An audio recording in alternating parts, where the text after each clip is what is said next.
Minority खतरे में है, माइनॉरिटी खतरे में है। इस बात के चलते हमने हमेशा कॉम्प्रोमाइज किया, लेकिन जब हमारे अधिकारों की बात आई तो हमें क्या मिला?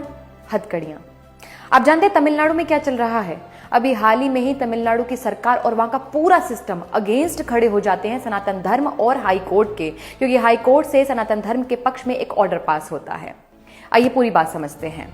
तमिलनाडु में भगवान शिव के पुत्र कार्तिकेय जी को लेकर लोगों के मन में बहुत श्रद्धा, बहुत भावनाएं हैं। उनको वहां मुरुगन भगवान के नाम से जानते हैं। उनके कई प्रसिद्ध मंदिर वहां स्थित है, जिनमें से एक मंदिर है अरुलमिगु सुब्रमण्यम स्वामी मंदिर, जो कि तिरुपरनकुंद्रम पहाड़ी के ऊपर स्थित है। वहां एक ज्योति स्तंभ है जहां हजारों वर्ष तक एक ज्योति जलती आई है कार्तिक पूर्णिमा के अवसर पर, जिसे देखने के लिए हजारों लोगों की भीड़ उमड़ती थी, क्योंकि वे इस ज्योति को कार्तिक भगवान का स्वरूप मानते थे। मैं क्यों बोल रही हूं? क्योंकि मंदिर बनने के हजारों वर्ष बाद वहां एक दरगाह बनाई जाती है, जिसको आज सिकंदर दरगाह के नाम से जानते हैं।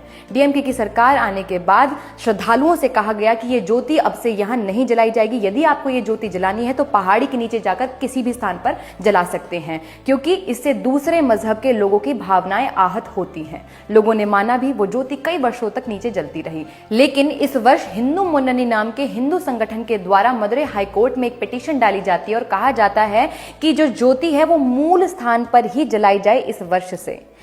हाईकोर्ट के द्वारा सारे आर्ग्यूमेंट सुने जाते हैं। जस्टिस स्वामीनाथन अपना फैसला सुनाते हुए कहते हैं कि ज्योति मूल स्थान पर ही जलाई जाएगी, लेकिन DMK is equals to Hindu विरोधी। डीएमके सरकार एंडोमेंट बोर्ड का यूज करके वापस से पिटीशन डालती है और कहती है कि यहां ज्योति नहीं जलाई जाएगी। लेकिन हाईकोर्ट से फटकार आती है और वो कहते हैं सख्त रूप से कि ज्योति वहीं जलाई जाएगी और निर्धारित समय पर ही जलाई जाएगी। और ताकि दंगे ना हो, कुछ लोग जाकर, हिंदू लोग जाकर वहां उस ज्योति को जलाकर आए, साथ में सीआईएसएफ के जवान लेकर भी जाएं। लेकिन अगेन डीएमके सरकार इज इक्वल्स टू हिंदू विरोधी। वो वहां 444 धारा लगवा देती है, और जब वहां सनातनी लोग जाने का प्रयास करते हैं पहाड़ी पर तो उनको गिरफ्तार कर लिया जाता है और ज्योति नहीं जल पाती है।